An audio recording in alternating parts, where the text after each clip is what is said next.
तो आज के सेशन की शुरुआत हम लोग डिस्प्लेसमेंट रिएक्शंस के समझने से करते हैं। तो अगर आपके पास एक रिएक्टिव एलिमेंट को एक लेस रिएक्टिव एलिमेंट के कंपाउंड से रिएक्शंस करवाएंगे तो आप ये पाएंगे कि जो रिएक्टिव एलिमेंट है वो लेस रिएक्टिव एलिमेंट को उसके कंपाउंड से डिस्प्लेस कर देगा और इस तरीके के रिएक्शंस को हम लोग डिस्प्लेसमेंट रिएक्शंस कहते हैं। यहाँ पे मैंने आयरन लिया है और साथ में एक दूसरा कंपाउंड कॉपर सल्फेट लिया है और इन दोनों के बीच में जब आप रिएक्शंस करवाएंगे तो यहाँ पे आयरन जो आपका है it is more reactive than copper and that's why iron displaces the copper from their compound, and during this reactions ferrous sulfate is formed and copper is formed. So this is the example of displacement reaction. अब इस reactions को समझने के लिए एक activity भी आप कर सकते हो। तो इस एक्टिविटी में हमने एक टेस्ट ट्यूब लिया है और इस टेस्ट ट्यूब में हमने कॉपर सल्फेट का सॉल्यूशन लिया है और कॉपर सल्फेट के सॉल्यूशन का जो इनिशियल कलर है ये ब्लू होगा और अगर इसमें आप आयरन नेल डालोगे तो आयरन नेल क्या करेगा, कॉपर को डिस्प्लेस कर देगा उसके सॉल्यूशन से और ये सॉल्यूशन धीरे धीरे आप देखोगे कि ग्रेनिश कलर में चेंज हो जाएगा, ग्रेनिश कलर में चेंज हो जाएगा। तो बेसिकली इस तरीके के रिएक्शंस को हम लोग डिस्प्लेसमेंट रिएक्शंस कहते हैं। अब यहाँ पर भी जो दूसरा हमने एग्जाम्पल लिया है, यहाँ पर भी हमारा एक कंपाउंड कॉपर सल्फेट है और दूसरा जो एलिमेंट हमने लिया है वो जिंक लिया है। तो जिंक क्या करेगा, कॉपर को यहाँ पे डिस्प्लेस कर देगा। Once again zinc is more reactive than copper, that's why it will displace the copper from the copper sulphate. तो इस केमिकल रिएक्शंस के ड्यूरेशंस में एक कंपाउंड आपको जिंक सल्फेट मिलेगा और एक एलिमेंट कॉपर मिलने वाला है। तो ये भी हमारे डिस्प्लेसमेंट रिएक्शंस का ही एग्जाम्पल है। एक और भी रिएक्शंस हम लोग ले सकते हैं डिस्प्लेसमेंट रिएक्शंस का। यहाँ पे हमने लेड लिया है और लेड का रिएक्शंस फिर से हमने कॉपर क्लोराइड के साथ करवाया है और यहाँ पे हमारा जो लेड है ये ज्यादा रिएक्टिव है कॉपर से, तो कॉपर को ये डिस्प्लेस कर देगा उसके कंपाउंड से। तो रिजल्ट में आपको लेड क्लोराइड मिलने वाला है और कॉपर मिलने वाला है। तो जब कभी भी ऐसा आप रिएक्शन पाओ तो इस रिएक्शंस को आप डिस्प्लेसमेंट रिएक्शंस की कैटेगरी में रख सकते हैं। इसके बाद हमें डबल डिस्प्लेसमेंट रिएक्शंस को समझना है और डबल डिस्प्लेसमेंट रिएक्शंस में रिएक्टेंट के बीच आयंस का म्यूचुअली एक्सचेंज होता है। यहाँ पे हमने एक एग्जांपल लिया है सोडियम सल्फेट का और बेरियम क्लोराइड का। तो आप देखेंगे कि सोडियम सल्फेट से जो सल्फेट आयन है वो यहाँ से डिस्प्लेस होके बेरियम के पास चला आएगा और बेरियम क्लोराइड का जो क्लोराइड आयन है वो डिस्प्लेस होके यहाँ से कहाँ चला आएगा, तो सोडियम के पास चला आएगा और इस म्यूचुअल एक्सचेंज के कारण आपको कंपाउंड एक मिलेगा बेरियम सल्फेट, दूसरा सोडियम क्लोराइड।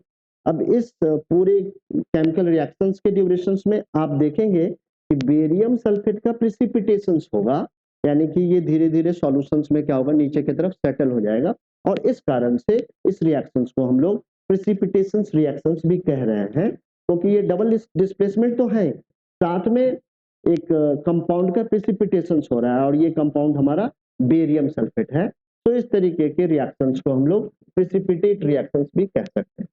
दूसरा और भी एक एग्जांपल लेते हैं और इस एग्जांपल के भी हेल्प से हम लोग डबल डिस्प्लेसमेंट रिएक्शंस को समझने का ट्राई करते हैं।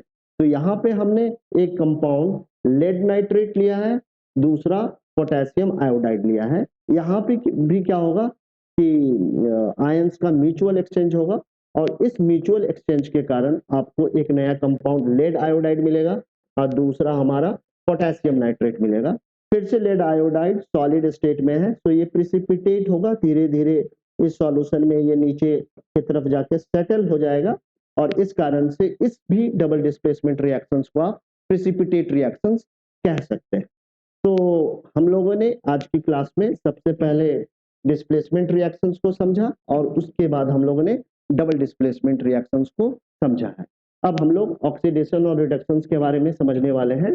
तो ऑक्सीडेशन भी एक केमिकल रिएक्शंस ही है और इस केमिकल रिएक्शंस के ड्यूरेशंस में ऑक्सीजन का एडिशंस होता है और हाइड्रोजन का रिमूवल होता है और अगर इस तरीके का कहीं पे आप रिएक्शंस पा रहे हो तो इस तरीके के रिएक्शंस को हम लोग ऑक्सीडेशन रिएक्शंस कहते हैं। ठीक है, साथ में एक और भी कॉन्सेप्ट है जिसको समझना जरूरी है, ये कॉन्सेप्ट है ऑक्सीडाइजिंग एजेंट के बारे में। तो ऑक्सीडाइजिंग एजेंट ऐसे कंपाउंड या एलिमेंट्स होते हैं जो ऑक्सीडेशन प्रोसेस को हेल्प करते हैं, या कह सकते हैं कि ऑक्सीडेशन रिएक्शंस को प्रमोट करते हैं, और इस तरीके के सब्सटेंस को हम लोग ऑक्सीडाइजिंग एजेंट कहते हैं। इसको और अच्छे तरीके से समझने के लिए हम लोग दो एग्जांपल्स ले लेते हैं, और इन एग्जांपल के हेल्प से हम लोग ऑक्सीडेशन प्रोसेस को भी समझेंगे और साथ में ऑक्सीडाइजिंग एजेंट को भी समझने का ट्राई करेंगे। तो आप देख रहे हो कि यहाँ पे हमने एक एलिमेंट आयरन लिया है और दूसरा एक एलिमेंट हमारा ऑक्सीजन है।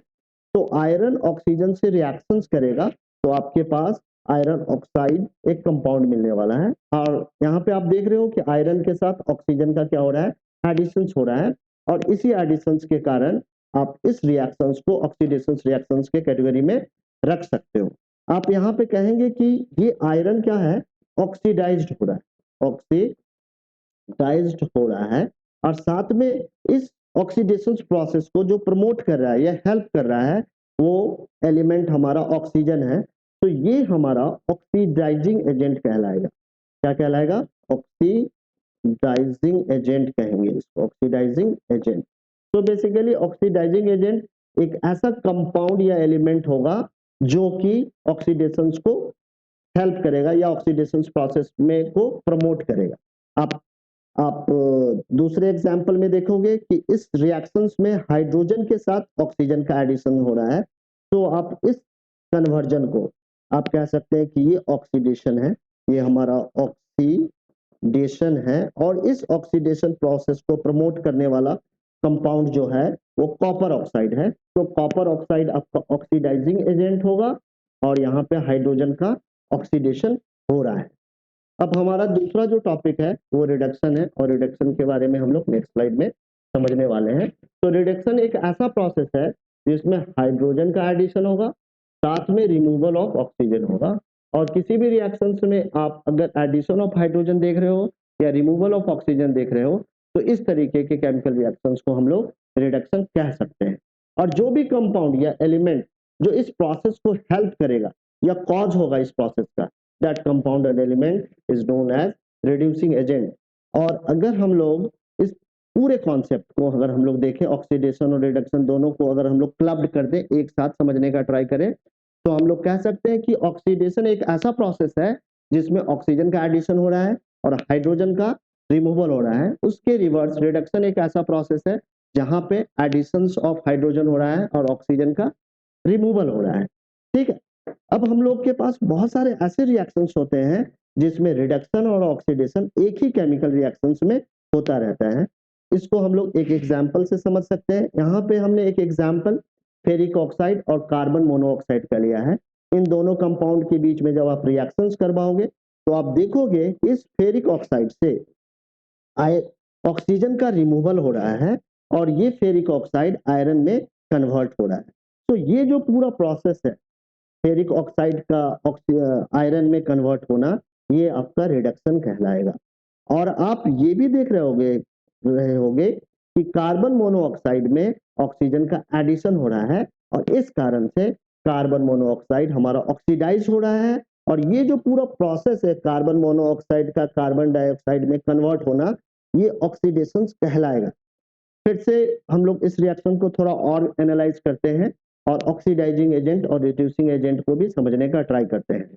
अगर हम लोग फेरिक ऑक्साइड का एग्जांपल लें और फेरिक ऑक्साइड के कन्वर्जन्स के बारे में सोचें तो आप ये देखेंगे कि फेरिक ऑक्साइड आयरन में कन्वर्ट हो रहा है और यहाँ पे ऑक्सीजन एटम का रिमूवल हो रहा है। तो फेरिक ऑक्साइड रिड्यूस हो रहा है और इसके रिडक्शन प्रोसेस को कौन हेल्प कर रहा है? तो आप पाएंगे कि कार्बन मोनोऑक्साइड इस पूरे प्रोसेस को, रिडक्शन प्रोसेस को हेल्प कर रहा है। तो ये आपका रिड्यूसिंग एजेंट होगा, ये आपका रिड्यूसिंग एजेंट है। वहीं आप देखेंगे कि कार्बन मोनोऑक्साइड कार्बन डाइऑक्साइड में कन्वर्ट हो रहा है और इस पूरे प्रोसेस में ऑक्सीजन का एडिशन हो रहा है और ऑक्सीजन के एडिशन होने के कारण ये पूरा प्रोसेस ऑक्सीडेशन कहलाएगा। बट इस ऑक्सीडेशन प्रोसेस को हेल्प कौन कर रहा है? तो ये एलिमेंट है हमारा, ये कंपाउंड है हमारा, सॉरी, फेरिक ऑक्साइड। और ये फेरिक ऑक्साइड क्या कर रहा है? हमारे ऑक्सीडेशन प्रोसेस को प्रमोट कर रहा है या ऑक्सीडेशन प्रोसेस को हेल्प कर रहा है। तो ये हमारा फेरिक ऑक्साइड ऑक्सीडाइजिंग एजेंट कहलाएगा, ऑक्सीडाइजिंग एजेंट कहलाएगा। और इस पूरे प्रोसेस को हम लोग रिडॉक्स रिएक्शंस भी कह सकते हैं, क्योंकि इस पूरे रिएक्शंस में रिडक्शंस भी हो रहा है और साथ में ऑक्सीडेशंस भी हो रहा है। तो इस तरीके की केमिकल रिएक्शन जिसमें ऑक्सीडेशन और रिडक्शन साथ में होते रहते हैं, इस तरीके के रिएक्शंस को हम लोग रिडॉक्स रिएक्शंस कहते हैं। तो ये आपका रिडॉक्स रिएक्शन का एक एग्जाम्पल है। ऑक्सीडेशन और रिडक्शन को समझने के लिए कुछ एक और भी हम लोग एग्जाम्पल्स ले सकते हैं। यहाँ पे हमने एग्जाम्पल जिंक ऑक्साइड और कार्बन का लिया है। यहाँ पे आप देखेंगे कि जिंक ऑक्साइड से ऑक्सीजन का रिमूवल है, तो जिंक ऑक्साइड हमारा रिड्यूस हो रहा है और इस पूरे प्रोसेस को रिडक्शन कहते हैं। और इसी तरीके से आप देखोगे कि कार्बन में ऑक्सीजन का एडिशन हो रहा है, इसीलिए कार्बन का कार्बन मोनोऑक्साइड में कन्वर्ट होना ऑक्सीडेशन कहलाएगा। वही कार्बन आपका ऑक्सीडाइज हो रहा है, ऑक्सीडाइज्ड हो जा रहा है। अब चूंकि यहाँ पे कार्बन ऑक्सीडाइज्ड हो जा रहा है, तो दूसरा जो कंपाउंड होगा ये ऑक्सीडाइजिंग एजेंट कहलाएगा। OA में ऑक्सीडाइजिंग एजेंट के लिए यूज कर रहा हूँ। तो यहाँ पे हमारा ये जिंक ऑक्साइड ऑक्सीडाइजिंग एजेंट है, वहीं पे कार्बन ऑक्सीडाइज्ड हो रहा है और कार्बन का कार्बन मोनोऑक्साइड में कन्वर्ट होना आपका ऑक्सीडेशन कहलाता है। अब अगर हम लोग कार्बन के बारे में एनालाइज करें, तो कार्बन में आप देखोगे कि कार्बन के साथ हमारा, कार्बन के बारे में तो पहले ही हम लोग ने डिस्कशंस कर लिया है। अब अगर हम लोग जिंक ऑक्साइड के बारे में देखेंगे, तो आप देखोगे कि जिंक ऑक्साइड से ऑक्सीजन का रिमूवल हो रहा है और इसमें जिंक ऑक्साइड जिंक में कन्वर्ट हो रहा है। तो इस पूरे प्रोसेस को रिडक्शन कहेंगे। लेकिन हमारा जिंक ऑक्साइड का क्या हो रहा है, तो ये रिड्यूस्ड हो रहा है, ये हमारा रिड्यूस्ड हो रहा है। और इस रिडक्शन के ड्यूरेशंस में हमारा कार्बन इस रिडक्शन प्रोसेस को प्रमोट कर रहा है, ये हेल्प कर रहा है। इसीलिए कह सकते हैं कि कार्बन हमारा रिड्यूसिंग एजेंट, ठीक है। अब एक और भी एग्जांपल लेते हैं और फिर से हम लोग रिडक्शन और ऑक्सीडेशन को समझते हैं। इस पूरे रिएक्शंस को हम लोग रिडॉक्स रिएक्शंस भी कह सकते हैं, क्योंकि इसमें रिडक्शंस भी हो रहा है और ऑक्सीडेशंस भी हो रहा है।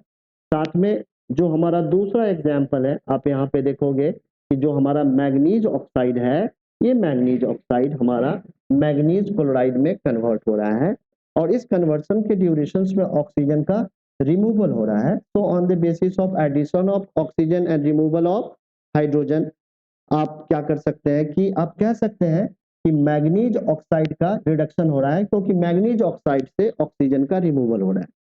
वहीं पे आप देखेंगे कि हाइड्रोक्लोरिक एसिड से हाइड्रोजन का रिमूवल हो रहा है and removal of hydrogen is also known as oxidation. So आपका HCl ऑक्सीडाइज होके क्लोरीन गैस में कन्वर्ट हो रहा है और इस पूरे प्रोसेस के इस कन्वर्जन को हम लोग ऑक्सीडेशन कहेंगे और कह सकते हैं कि HCl हमारा ऑक्सीडाइज्ड हो रहा है। अगर ये ऑक्सीडाइज्ड हो रहा है तो ये आपका ऑक्सीडाइजिंग एजेंट है। वहीं पे अगर आपका मैग्नीज ऑक्साइड रिड्यूस हो रहा है तो HCl आपका रिड्यूसिंग एजेंट होगा, ठीक है। तो इस तरीके से हम लोगों ने डिफरेंट एग्जाम्पल के हेल्प से रिडक्शन और ऑक्सीडेशन को समझने का ट्राई किया।